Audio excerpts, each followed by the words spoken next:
Greeting interwebs, this is Jackie K and welcome to another edition of Pokemon Colosseum. Last time in our adventures, we met up with Silva the Spy, fought some guards and got a key from him. Before we try out that key, I say we do some preparing, and I wanted to show off that you could ride this elevator up, and it's actually a shortcut to the Under, so you can access the Under anywhere on the world map. Like so. Now we can go back to the Under whenever we please. And don't have to go all the way through the Paniac building just to get to it. First off, I say we go to Outskirts Stand to pick up some supplies. Specifically Pokeballs and that. We haven't snagged any Shadow Pokemon in a while, so gotta make sure our supplies are up. Odds are it's only going to lead up to something really big in the near future. In case you couldn't tell from my love for timer balls in this game, specialized balls like the net ball are also pretty useful for me.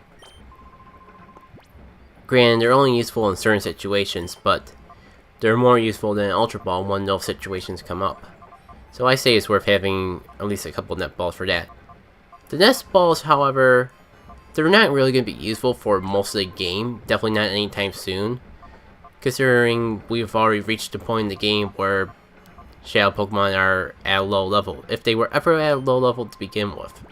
Because I believe Nest Balls are most effective at level 20, and I don't think we have ever even encountered a level 20 Shadow Pokemon minus Remoraid. And yes, I did sell TMs, your eyes do not elude you. Really though, I do not need those TMs, I wasn't planning on using them. And for some reason, this playthrough of Pokemon Colosseum, I've noticed my money's been really tight. It's strange, I don't recall having much of an issue with money until this playthrough of Pokemon Colosseum. I swear, money's never been an issue in any Pokemon game I've played in the past, and even any past playthrough of this game. Unless I just can't recall things because I was a kid back then. It's not even like I'm trying to use items more, so I'm not sure what's the deal. Why do I not have much money as I used to?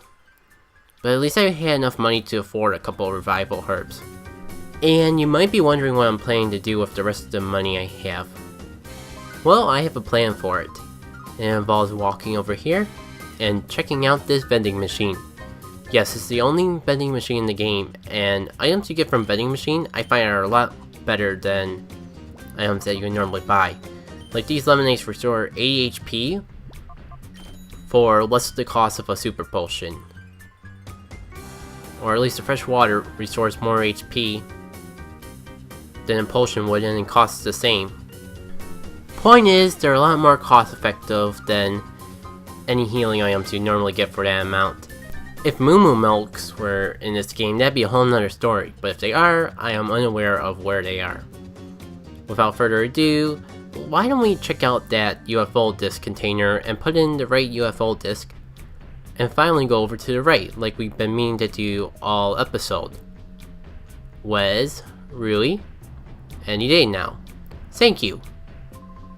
Since we got a little time to burn, let me go on a quick rant.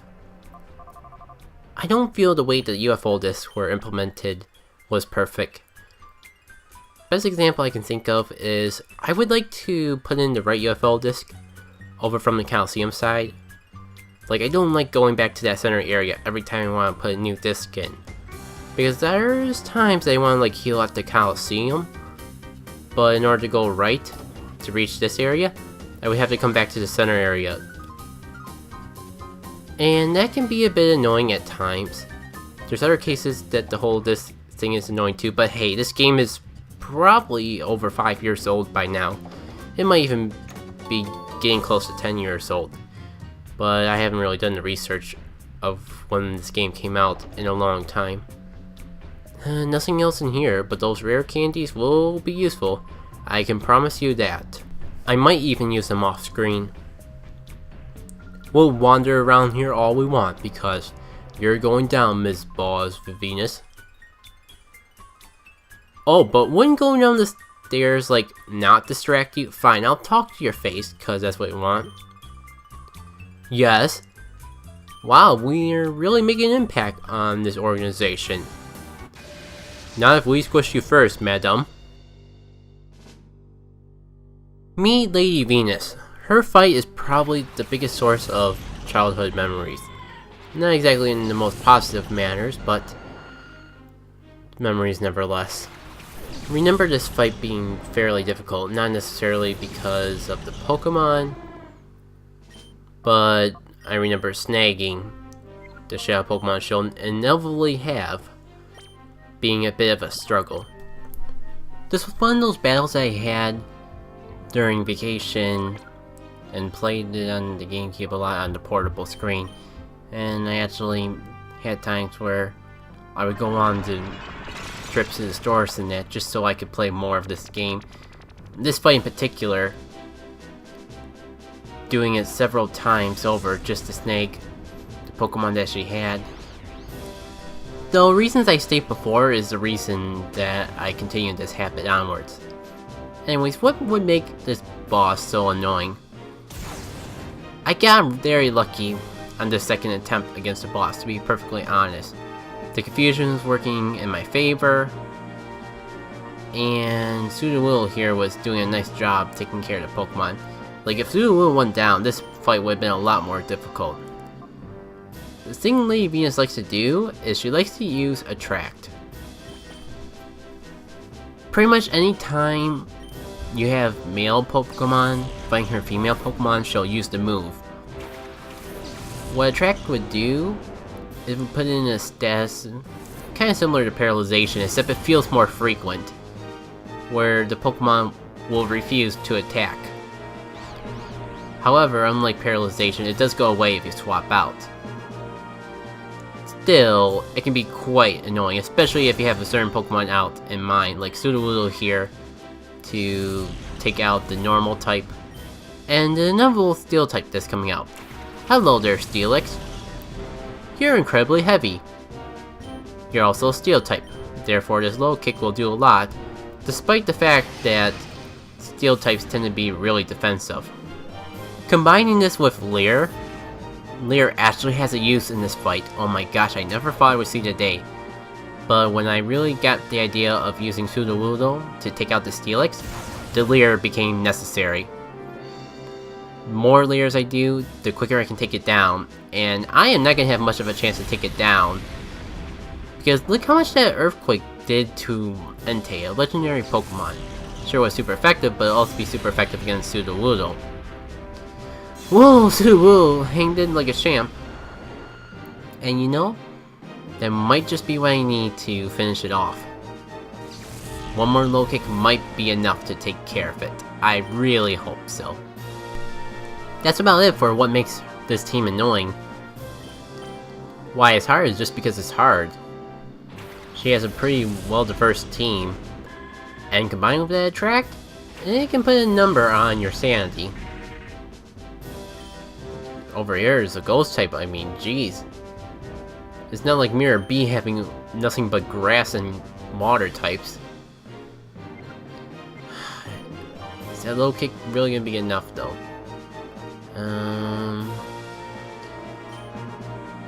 No, I mean, but if I combine it with Akazuka, it definitely will be enough. It's just a matter of if he will survive. Well, Narati's out of the picture. Who to send out next? I mean, Dark Knight is probably my best bet in taking care of that thing, although it can't do a thing to Steelix. So let's hope for this low kick to finish it off, or get it down to an insanely low amount of health before it gets taken out by an Earthquake. Yay! I am not amused. And you shouldn't be either. Can't believe I'm already having to pull out Tough Luck. Really wanted to save Tough Luck for the Shadow Pokemon coming up. You might be able to figure out what it is, but come on, one more attack and we can reveal the face of the mysterious Shadow Pokemon for sure. Down you go, you frickin' bounty. And don't come back. I'm surprised I never said this before, but it would really suck if opponents that you fought against had revives. It almost makes you, the player, kind of cheap that you could just spam them if you had enough money and really wanted to. This should take care of the Steelix, and it's just the rest of my party versus this Suicune right here. I kind of missed the Shadow Pokemon animation, but that's our Shadow Pokemon. Since it's another legendary beast, you can imagine why it would be hard to snag this thing. Legendary Pokemon never are good for their catch rates. They tend to be really low. And Jump Pluff is my best hope in getting a status element on it to make it easier to snag. Granted, out of all the situations, this is probably the best one for Jump Pluff because I know Mega Drain won't do a lot of damage, so I can use that for whittling as well. And as long as Suicune doesn't have an ice attack, it can't do much to Puffluck. But Darknight's not really going to be that great with whittling. I guess that's my explanation for why I'm switching over to Yang. It's all a matter of hoping that a move like Aurora Beam doesn't come out of this Suicune anytime soon. But if that's the case, I got this in the bag because I could always just keep putting it back to sleep. Sleep is so great for Colosseum and Pokemon XD. Kinda sucks that I didn't have a way to really get it sooner in XD. Like back in that playthrough, I didn't really have a party member with a sleeping move until the final dungeon of the game. Granted, it was a pretty long dungeon, so there was plenty of opportunity to try it out. The whole better late than never ideal. Well, at least it'll do a good job whittling, assuming that I don't cause confusion with my confusion. Time to start chucking the balls. This is why I got those net balls, because Suicune is technically water. So these net balls will be as fullest. They'll be the strongest it possibly can be. Come on. Of course you can't get in the first ball. That would just be easy. And of course Suicune has to wake up and do like Shadow Rush.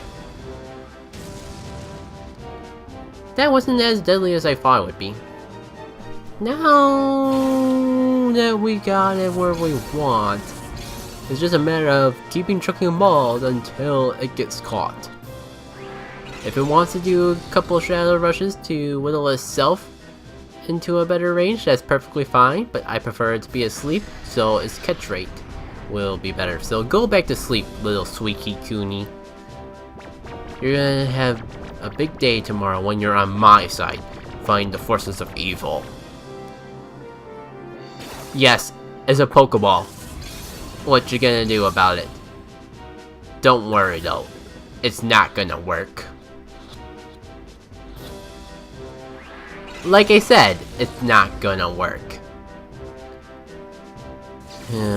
Let's see if Dark Knight can do anything. If nothing else, Dark Knight will be able to tank the hits better.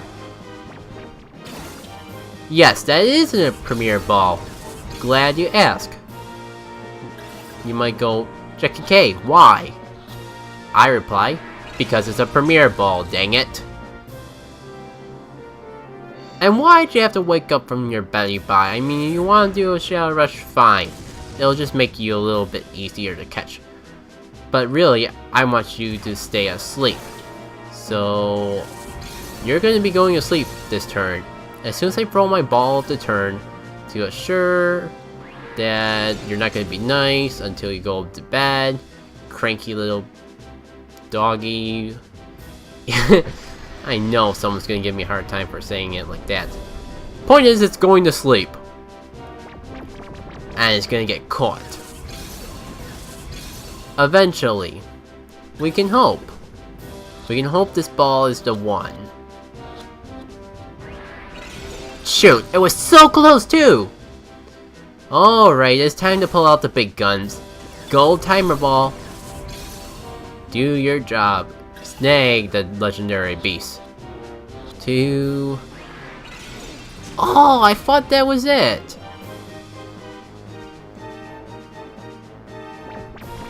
I didn't even bother to edit anything more out because I could have sworn that was it. Maybe this timer ball will be the one that seals the deal? Can't believe I actually had to go edit out the battle times. Well, you know, that actually caught it about time. That was nowhere near as bad as it was as a child. Second attempt, just a bunch of timer balls later. Got the money, she's glad that it didn't go on air. Everyone's happy. Oh no! Lady Venus was knocked down! Run away! I hate it! You know, that makes sense in Pokemon XD, but this is Colosseum. Saying Mirror Boy still seems kind of weird, because he kind of looks like a grown man. Granted, he's probably like in his teens, but still. Here's the final report if you have any care. I don't have any care, so I'm gonna talk as little about it as possible, but feel free to read it. This TV is green, and it's shading and making flickering like stuff. Those things to the side of the TV, they're actually moving up and down their white lines. Oh, here's a treasure chest.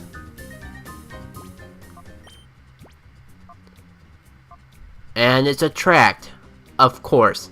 It's the Gym Leader Syndrome all over again. So that's about it for this episode. Next time on Pokemon Colosseum, we'll be pursuing after Ms. Lady Venus. And what will we do when we catch her? I actually don't know. But hopefully we'll catch her and she doesn't just run away. You'll have to see for yourselves in the next episode. So until then, this has been Jacket K, and I'll see you all then.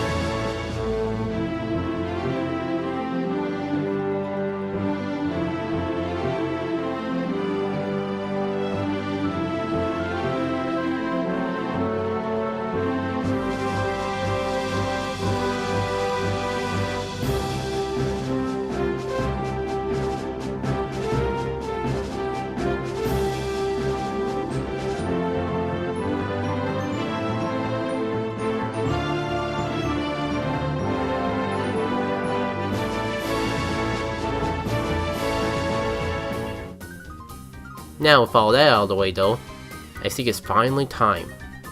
Finally time to check out the situation of going right. On the UFO disc.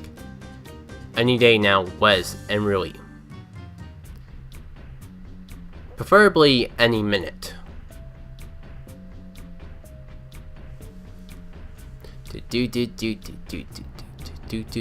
There we go.